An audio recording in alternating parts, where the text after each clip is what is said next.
Alors, je suis Emeraude Kouka, écrivain, poète, critique d'art. Je m'essaie aussi à la critique littéraire. Et puis, comme ça, à quelques occasions, je suis contacté pour d'autres services, puisque je suis aussi membre du comité artistique du festival Kokutanart, des rencontres internationales de la photographie d'auteurs de Brazzaville, qui ont déjà connu deux éditions. Voilà ce que je peux dire, mais je m'essaie à pas mal de choses. Mais je suis essentiellement un créateur, donc un poète et un critique d'art. Ma formation de juriste, je pense, influence encore mon parcours.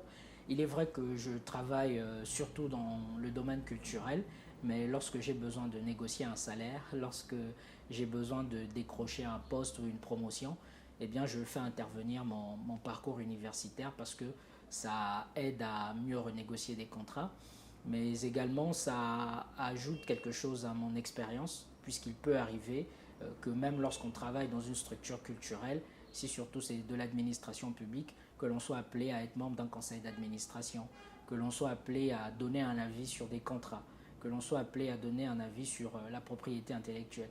Et à ce moment-là, ma culture juridique refait surface. Je pense que pour expliquer un peu les faiblesses en orthographe, et pas que l'orthographe, hein, c'est toute la langue qui est massacrée. Vous avez des fautes d'orthographe, vous avez des fautes de grammaire, vous avez des fautes de syntaxe, vous avez même des problèmes de conjugaison. Je crois que tous ces problèmes liés à la connaissance de la langue, à mon avis, viennent de deux choses. Il y a d'abord les études, la rigueur, il n'y a plus suffisamment de rigueur, et puis je crois aussi évidemment que les gens ne lisent pas assez. Il faut s'arracher aux écrans. Le problème, aujourd'hui, il est encore beaucoup plus prégnant, c'est que les gens sont très attachés aux écrans. Ce dont on ne se rend pas compte, c'est que les écrans nous accaparent et nous font passer énormément de temps. Une fois qu'on va sur un réseau social, il y a une notification, deux notifications, trois, et après on s'arrête plus. Les programmes scolaires au Congo sont anciens, qu'ils ne changent pas. On a une structure qui s'en occupe, hein, l'INRAP, il y a des équipes pédagogiques qui devraient travailler à l'évolution des programmes. Alors, je ne vais pas tout de suite cracher sur l'INRAP parce que pour avoir approché certains pédagogues, je sais qu'en interne, il y a des problèmes structurels et fonctionnels et que parfois le travail est obstrué. Mais il y a des efforts à faire de ce côté-là et je pense que si on veut avoir une éducation de qualité, c'est pas que le problème de la poésie, hein. C'est un peu la même chose avec les mathématiques, c'est un peu la même chose avec l'histoire, surtout l'histoire. Les programmes manquent aujourd'hui de recyclage, d'actualité. Le système éducatif congolais n'évolue pas, simplement parce que, encore une fois, les cours sont vieux, les élèves ni les enseignants ne sont réellement attentifs aux enjeux du monde, et ça fait que beaucoup d'élèves congolais, quand ils vont continuer leurs études à l'étranger, se sont en déphasage. Il faut se renseigner. Nombreux aujourd'hui ont quitté le Congo, vont au Sénégal pour faire des études, ont du mal à s'en sortir. C'est pareil pour beaucoup qui vont en France. Nombreux se ruent vers la procédure Campus France, ils s'agglutinent dans le hall de l'Institut français. Mais une fois qu'ils arrivent en France, ils n'obtiennent ni leur licence ni leur master et ils font quelques petits boulots en France. Et puis bon, on compte après sur des mariages blancs, etc. pour pouvoir s'en sortir et trouver du travail. Mais ce n'est pas tout à fait parce que ces élèves-là ne sont pas brillants, ne sont pas intelligents ou travailleurs.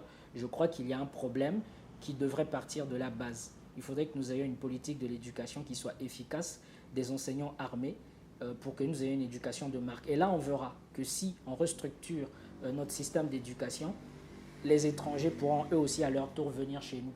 Donc au lieu qu'il y ait simplement cet afflux massif des Congolais vers l'étranger, nous aurons peut-être une approche beaucoup plus inclusive en accueillant chez nous des étrangers. Ça paraît généralement prétentieux et un peu hors de portée quand je dis que Abyss Tedna est un recueil de poèmes écrits un peu facilement. Parce que ceux qui ont lu mon premier recueil, donc Hérésiarque, toute la lyre, savent que c'est un travail beaucoup plus laborieux. Je viens avec Abyss Tedna, un recueil qui est écrit plus simplement. Je choque les gens quand je dis que tous les poèmes de ce recueil, donc du deuxième, je les ai écrits en moins de 10 minutes. Je les ai écrits avec la même facilité que j'ai pour écrire une publication sur Facebook ou sur Twitter, parce que cette fois-ci, je voulais m'amuser. Abyss Tedna, d'ailleurs, veut dire à la billeboard, au pif, au doigt mouillé. Je peux comprendre que ça ne soit pas compris par bien des lecteurs pour deux raisons. La première, c'est que la poésie en elle-même est un art noble. Et la noblesse de la poésie suppose qu'elle s'éloigne quelque peu de la foule, qu'elle soit vague, lointaine. Parce que la poésie, c'est le beau. C'est l'esthétique dans sa forme la plus complète et la plus élevée. Et il faudrait que le lecteur fasse l'effort de partir de sa zone de confort pour aller vers l'auteur. Or, le mal du lecteur aujourd'hui, c'est de toujours attendre que tout lui soit servi comme ça sur un plateau d'argent. Mais lire de la poésie, c'est d'abord et avant tout épouser un imaginaire. Et le deuxième point, c'est aussi parce que le public n'est pas assez éduqué à lire de la poésie. Si vous ne lisez pas de littérature même en général, et que parce qu'Emeraude Kouka est votre pote, que vous l'avez vu sur Facebook ou que vous l'avez écouté en interview, vous vous dites « Ah ben tiens, c'est un jeune Congolais qui écrit, je vais découvrir son univers », que vous commencez à le lire, bah, il est logique en fait que vous ayez du mal à rentrer dans son univers. Dans l'immense abandon de mon âme d'orgie assoiffée, d'acerbes fanfares me consument, le temps, railleur hardi de mon humeur me grime, des éternels phares d'ire et de mélancolie. C'est moi qui vous remercie.